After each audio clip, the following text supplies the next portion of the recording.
Bienvenidos al sentido de la fe.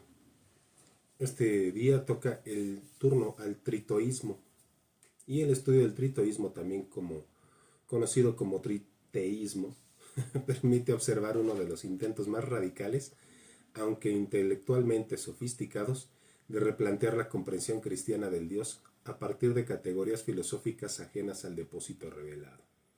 No se trata de una herejía nacida del fervor popular, ni de un movimiento pseudomístico, sino de un error eminentemente académico, gestado en un ambiente profundamente influido por el aristotelismo tardío y por la tensión doctrinal provocada por el monofisismo del siglo VI. En su formulación más característica, atribuida al filósofo alejandrino Juan Filopón, la herejía afirmaba que en la Trinidad existen tres naturalezas o sustancias divinas numéricamente diversas, unidas únicamente por la pertenencia a un género común.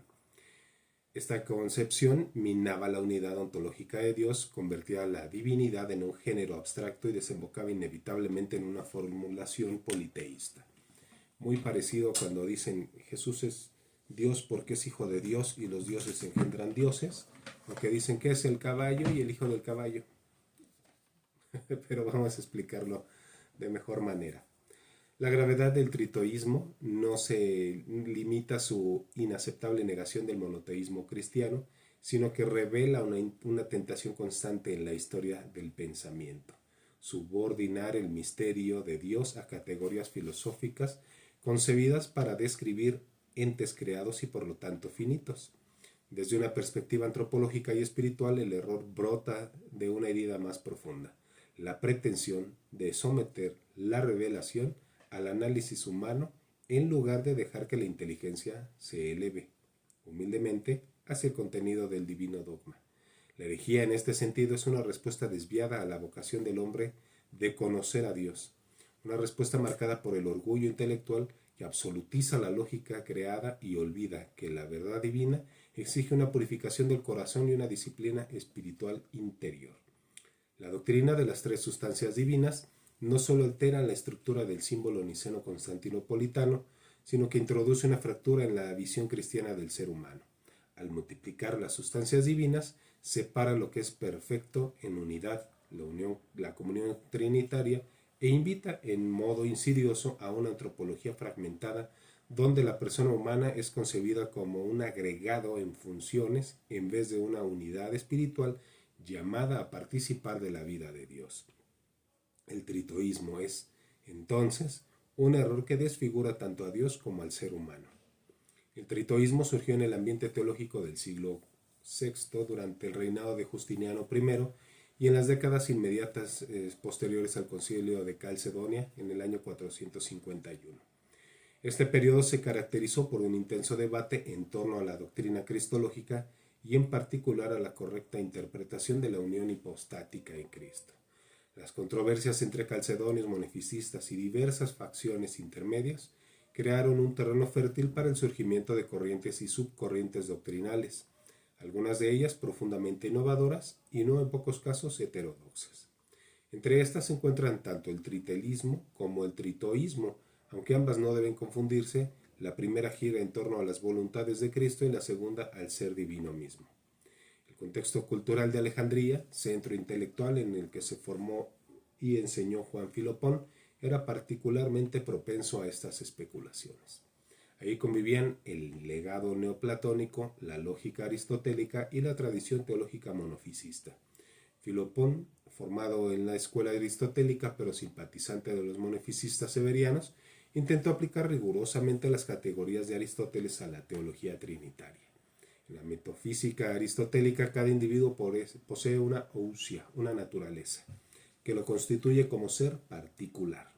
Cada individuo, las especies y géneros son abstracciones lógicas. Filopón aplicó esta estructura conceptual a la Trinidad. Si cada persona es realmente distinta, si hay una hipóstasis, requiere de un soporte ontológico individual, entonces, según él, el Padre, el Hijo y el Espíritu Santo deben poseer cada uno su propia ousia. La divinidad sería solo el género común bajo el cual se agrupan estas tres sustancias. Es decir, son tres dioses.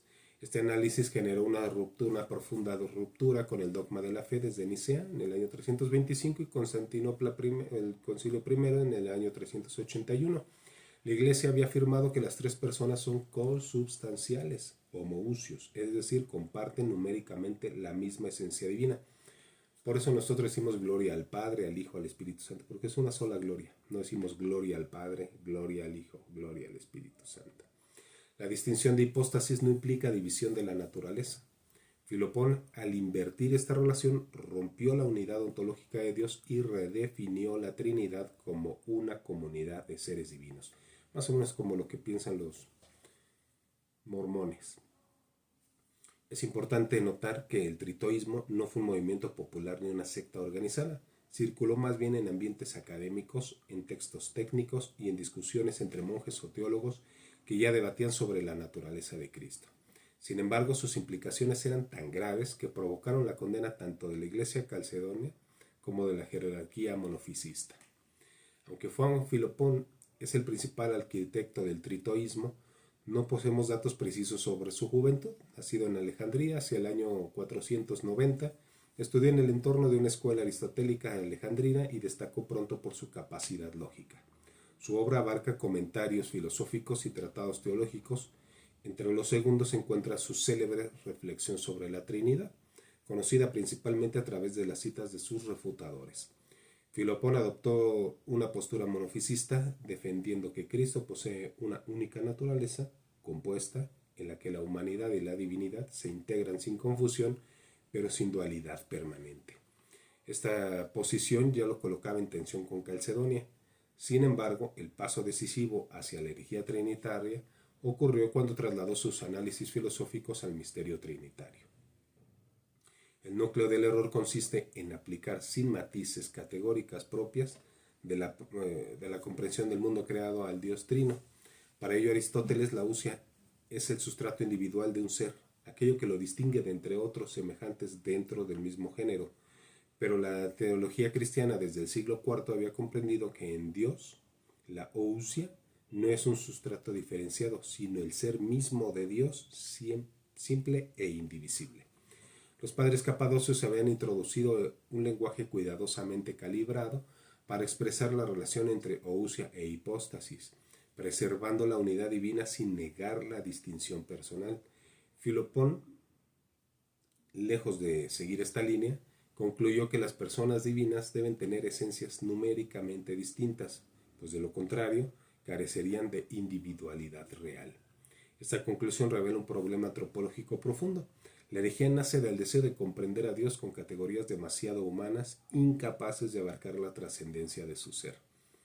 En lugar de reconocer la limitación de la razón creada, Filopón absolutiza su capacidad analítica. De este modo, el error doctrinal es expresión de un problema moral y espiritual. La ausencia de aquella humildad que permite que la inteligencia se someta al misterio del silencio adorante. La división de la esencia divina no solo genera un politeísmo conceptual, introduce una fractura en la comprensión cristiana de la persona, tanto divina como humana. Si las personas divinas se definen por esencias diferentes, entonces la comunión trinitaria deja de ser ontológica y se convierte en una asociación moral o funcional. El Padre, el Hijo y el Espíritu Santo serían tres seres que colaboran armoniosamente. Esta imagen proyecta un modelo antropológico defectuoso. La persona humana quedaría reducida a una instancia funcional dentro de un conjunto social, no a un ser espiritual con naturaleza y vocación y relación profunda. La verdadera misión personal del hombre, su vocación a la participación a la comunión divina, queda desfigurada. Además, el tritoísmo nace de una confusión entre género y naturaleza. Para Filopón, la divinidad es un género común, como lo es el género hombre, pero la divinidad no es un género, es el ser mismo subsistente. Aquí aparece otro rasgo espiritual del error, la tentación de controlar conceptualmente a Dios. En lugar de aceptar que la unidad divina excede cualquier clasificación lógica, el tritoísmo la reduce a un esquema filosófico que la hace manejable desde la razón. La herejía, por tanto, no es solo un error intelectual, es una falta contra la actitud de adoración y contemplación que constituye el núcleo de la identidad cristiana. Este proceso revela la dinámica interna de las desviaciones doctrinales. nacen de un intento sincero pero desordenado de explicar la fe. Se encarnan en una estructura filosófica que distorsiona la revelación y termina proponiendo una antropología empobrecida. Separar las tres hipóstasis de la única ousia rompe la imagen trinitaria presente en el hombre y oscurece tanto su identidad en Cristo como su llamada a la vida divina. El tritoísmo es, así, un caso paradigmático de cómo un error trinitario tiene consecuencias directas sobre la comprensión del hombre y su destino. La reacción eclesial ante el tritoísmo fue rápida y contundente. La Iglesia calcedonia, bajo Justiniano, reafirmó solemnemente la doctrina de la unidad divina en tres hipóstasis. El Segundo Concilio de Constantinopla, en el año 553, aunque no menciona explícitamente a Filopón, confirmó el símbolo niceno-constantinopolitano y condenó cualquier intento de dividir la esencia divina. La unidad numérica de la ousia fue declarada innegociable. La consustancialidad es condición del monoteísmo cristiano. La Trinidad no es una tríada de seres divinos, sino un único Dios vivo y verdadero. Por su parte, las comunidades monofisistas también rechazaron el tritoísmo. Damián de Alejandría, patriarca monofisita, convocó un sínodo a finales del siglo VI para condenar explícitamente la doctrina de las tres sustancias. Posteriormente, Pedro Callicino, patriarca monofisita de Antioquía, presidió el sínodo de Gubabarraya del año 585 al 586, que reafirmó la enseñanza tradicional, una única naturaleza divina, siempre simple e indivisible, en tres hipóstasis consustanciales. Resulta significativo que tanto calcedonios como monofisitas coincidieran en esta defensa trinitaria. Era una cuestión que trascendía sus diferencias cristológicas. El argumento ortodoxo se basó en varios puntos esenciales. En primer lugar, el monoteísmo es una verdad central de la revelación judeocristiana. La división de la esencia divina compromete esta verdad y abre la puerta al politeísmo encubierto. En segundo lugar, las categorías aristotélicas no pueden aplicarse sin discernimiento al ser divino. En Dios no existe distinción entre esencia y existencia, ni multiplicidad de sustratos. La ousia divina es la única, simple y absolutamente trascendente. En tercer lugar, la distinción entre ousia e hipóstasis es real, pero no ontológica en sentido material. Es una distinción relacional que expresa la comunión interpersonal divina sin destruir la unidad del ser. La refutación ortodoxa también restauró la antropología cristiana dañada por el tritoísmo. La unidad divina es el modelo supremo de la unidad interior del hombre y de la comunión entre las personas humanas. Si Dios fuese un conjunto de naturalezas distintas, la analogía trinitaria que ilumina la vida humana quedaría mutilada. La fe de la Iglesia enseña que la persona humana está llamada a una misión personal nacida de la imagen trinitaria inscrita en su ser. Esta identidad en Cristo solo puede comprenderse plenamente si se acepta la verdad revelada sobre la unidad divina. Finalmente, la respuesta eclesial recordó que la comprensión del misterio exige también una vida espiritual profunda. La oración, el silencio interior y la adhesión humilde al magisterio protegen la inteligencia contra la soberbia que engendra herejías. El error del tritoísmo muestra la necesidad de mantener un equilibrio entre la razón iluminada por la fe y la contemplación reverente del magisterio. La historia de la Iglesia demuestra que las herejías no desaparecen sin dejar rastro. Aunque el tritoísmo como escuela explícita se extinguió hacia el siglo VII, su lógica reaparece periódicamente bajo nuevas formas. El hombre moderno, influido por el racionalismo, experimenta una tentación semejante: reducir el misterio a categorías manejables, disolver la unidad divina en funciones o roles y transformar la Trinidad en una metáfora social. Esta tendencia se observa tanto en corrientes teológicas especulativas como en aproximaciones pastorales superficiales que banalizan la doctrina trinitaria.